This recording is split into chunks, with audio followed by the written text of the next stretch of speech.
Welcome to Connecting the Dots. It's great to have everyone with us today. Definitely. Always great to be here. We've got a pretty fascinating collection of tech news to unpack today, stuff that's been making headlines and generating a lot of buzz. But what we really want to do here at Snarful Solutions Group is cut through all that noise and figure out, what actually matters for you in your daily life, in your work. So we're diving into new hardware from some of the biggest names in tech, looking at some really interesting shifts happening in cybersecurity. And of course, Apple's always up to something. Yeah, it's really about connecting the dots, right? Yeah. These headlines might seem kind of separate at first glance, but they're all part of this bigger picture. And we want to see, what kind of impact they might have on the technology that you use and rely on every day. Exactly.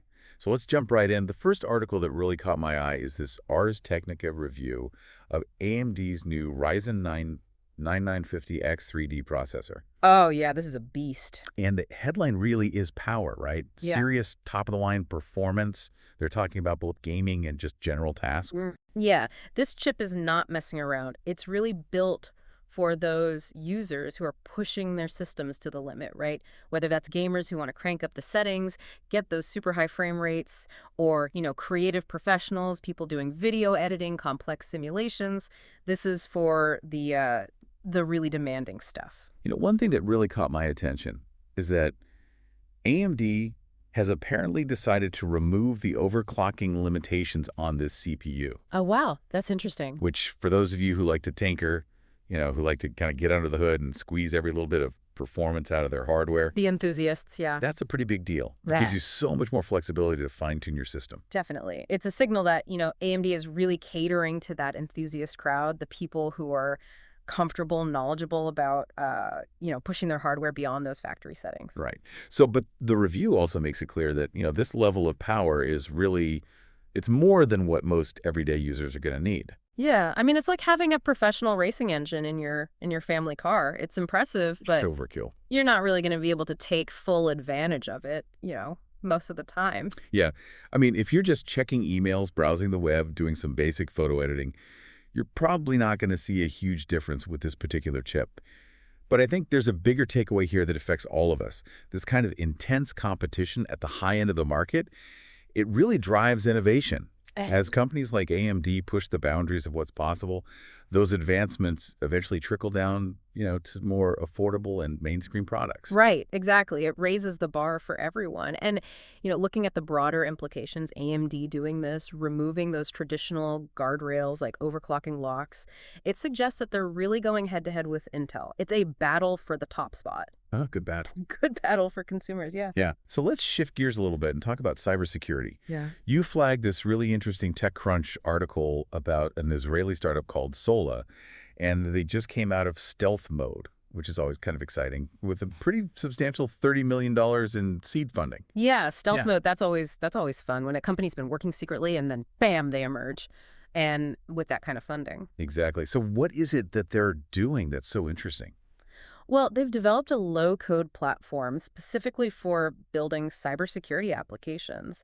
And, we all know the market is just flooded with cybersecurity tools, but Sola is taking a different approach. They're empowering businesses to create their own tailored security solutions without needing a whole team of expert coders. That's a big deal, especially for smaller businesses who might not have, those big security teams. Exactly. They can be more agile, adapt their defenses more quickly to specific threats. So what does all of this mean for the average person like you and me who's just trying to, navigate the online world safely?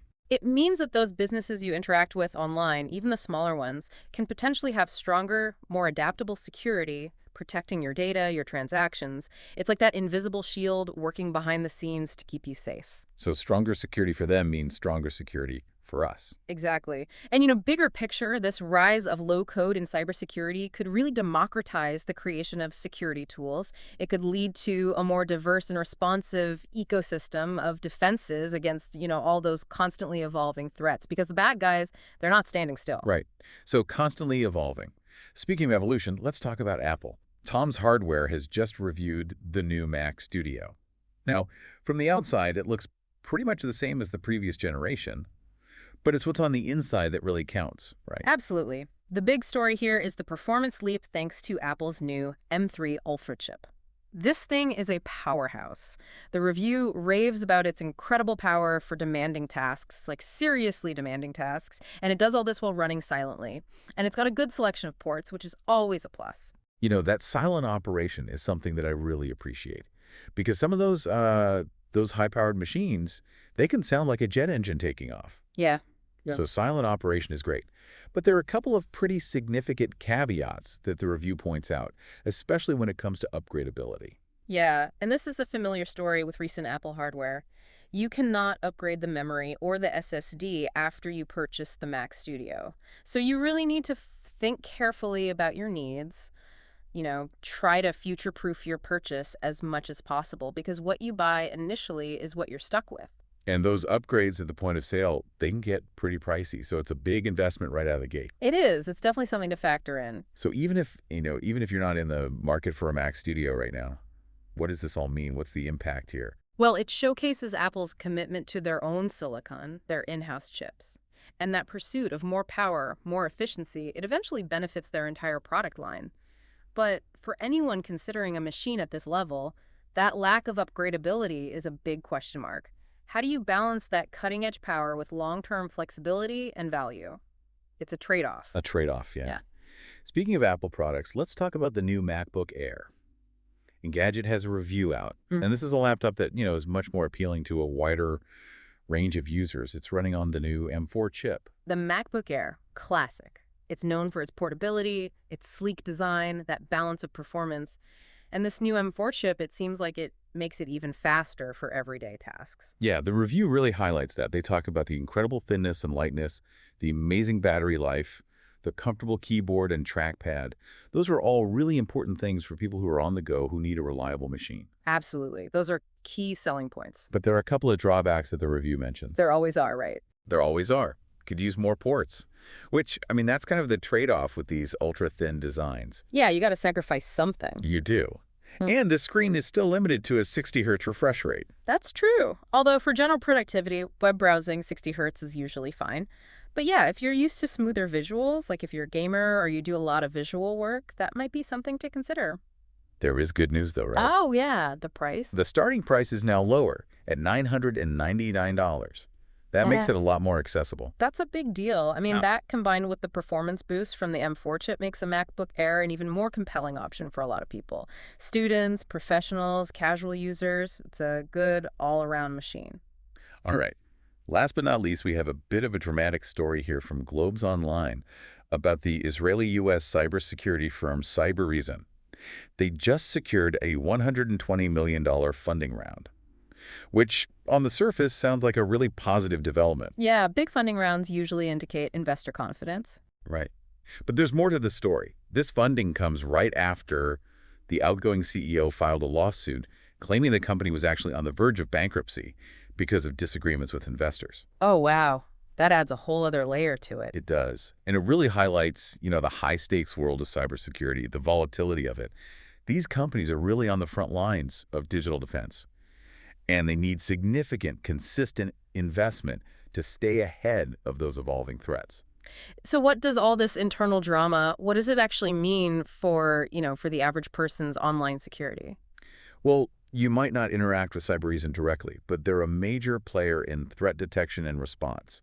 They protect businesses, which in turn helps protect the online services and platforms that we all use every day. So their stability, their ability to innovate, it matters. It's part of that bigger security landscape. So it's kind of a ripple effect. Exactly. And the fact that they got this funding, despite all the drama, suggests that investors still believe in their technology, in their potential to contribute to a safer online environment for everyone. It's a reminder that cybersecurity is an ongoing battle requiring constant investment and effort. So just to recap, we've seen AMD pushing the boundaries of processor power with that new Ryzen chip. We've looked at Sola and their low-code platform, which could lead to more customized cybersecurity solutions. Apple continues to impress with the performance of their new Mac Studio, but that lack of upgradability is a definite consideration. The MacBook Air is now more accessible and more powerful with the M4 chip, and we got a glimpse into the often tumultuous world of cybersecurity investment with that Cybereason story. We hope this deep dive has helped you connect the dots and understand what all these developments could mean for you. We are here to help here at Snarful, so reach out on our website if you have any more questions.